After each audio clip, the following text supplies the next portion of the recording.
নিজের বাসার নিজের বেডরুমের মতো শান্তি আসলে কোথাও নাই। টানা 7 দিনের ট্যুরের পর ফাইনালি চলে আসলাম বাসায়। আর আজকে আমার এই অগোছালো এলোমেলো বেডরুমটাকে সুন্দর করে গুছিয়ে ফেলবো। যে যাই বলুক না কেন, তবে নিজের বেডরুমের মতো শান্তি, কমফোর্ট 5 স্টার রুমেও পাওয়া যায় না। যাই হোক, আজকে রুমটা পরিপাটি করে গুছিয়ে নিব। এসি অন করে, টিভি অন করে, গান দিয়ে কাজ করতেছি। আমার মতো এরকম গান ছেড়ে কাজ করার অভ্যাস কার কার আছে বলতো? ভ্যানিটিতে কসমেটিক্স গুছাতে এসে এতগুলো টাকা পয়সা পেয়ে গেলাম, কি পরিমাণে বড়লোক আমি ভাবা যায়। সবকিছু আমার একদম হজবরল অবস্থা, সব এখন সুন্দর করে গুছিয়ে নিব। আমার রুম বা আমার ফার্নিচার অনেকেরই পছন্দ না, তবে সত্যি কথা বলতে আমি যেহেতু এই রুমেই থাকি আর আমার নিজের কাছে নিজের বেডরুমটা খুব পছন্দ, তবে এরকম এলোমেলো অবস্থা তো একদমই পছন্দ না। সেই জন্য আর কি সুন্দর করে গুছিয়ে ফেলতেছি। প্রথমে আসলাম আমার শখের এই ভ্যানিটিটা গোছাতে। আমার বেডরুমে আমার সবচেয়ে পছন্দের একটা জিনিস হচ্ছে এইটা। সুন্দর করে মুছে একদম চকচকে করে ফেললাম, কাজগুলো সুন্দর করে ক্লিন করে নিচ্ছি। আমার তো মনে হয় প্রত্যেকটা মেয়েরই তার ঘরের সবচেয়ে পছন্দের একটা জিনিস হচ্ছে তার ড্রেসিং টেবিল। আমি তো ফুল বেডরুম সেট একসাথে কিনছিলাম, তার সাথে কাস্টমাইজ করে এই ড্রেসিং টেবিলটা বানিয়ে নিছি। আমার রুমে যদিও এতগুলো ফার্নিচার রাখতে একটু কষ্টই হয়ে যায়, তারপরও চাপাচাপি করে সবই রাখছি। এর কারণে অনেকেই বলো আমার রুমটা নাকি বেডরুমের থেকে ফার্নিচারের দোকান বেশি মনে হয়। মনে হতেই পারে, কি আর করার, কারণ রুমের মধ্যে ফার্নিচার একটু বেশি হয়ে গেছে। যাই হোক, আজকে খাট থেকে শুরু করে আলমারি সবকিছুই সুন্দর করে গুছিয়ে নিব।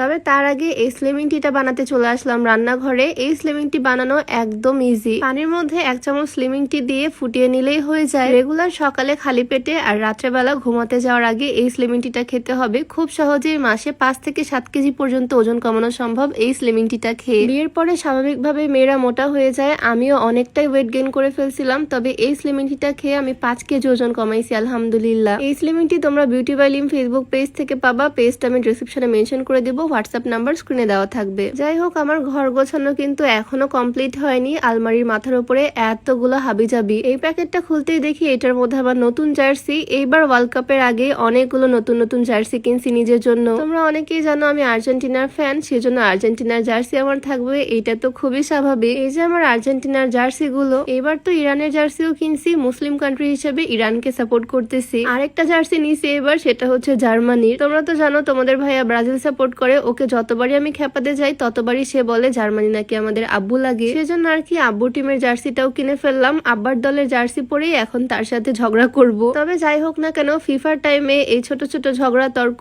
এগুলো কিন্তু ভালোই লাগে। এগুলোই হচ্ছে ফিফার আসল মজা। আমার নতুন নতুন জার্সি গুলো সুন্দর করে ভাঁজ করে আলমারিতে রেখে দিলাম। আর আমার অগোছালো খাটে নতুন বেডশিট বিছিয়ে সুন্দর করে গুছিয়ে নিলাম। সাদামাটা টাইপের বিছানার চাদরই আমার বেশি পছন্দের। এই সুন্দর বেডশিটটা বিছিয়ে নিলাম। আর আমাদের দুজনের 2টা কোলবালিশ গুলো খুব কিউট না বলো? আমার এত বড় বিছানায় আমার এই টেডিটার জায়গাই হয় না, সেজন্য ওকে ফ্লোরেই রাখি। টিভি ক্যাবিনেটের ব্যাগগুলো মুছে মুছে আবার সুন্দর করে সাজিয়ে ফেললাম। এতটুকু কাজ করতে আমার ঘন্টা পার হয়ে গেছে। সবার লাস্টে সুন্দর করে ফ্লোরটা ঝাড় দিয়ে নিচ্ছি। আর এই হচ্ছে গোছগাছের পর আমার রুমের ফাইনাল লুক। গোছানো রুমে থাকলে মনটাও ভালো লাগে, এখন তো ঘুমটাও শান্তির হবে। যাই হোক, তোমরা সবাই ভালো থাকো, সুস্থ থাকো। আজকের ভিডিও এখানেই শেষ করছি। সবাইকে আল্লাহ হাফেজ, আসসালামু আলাইকুম।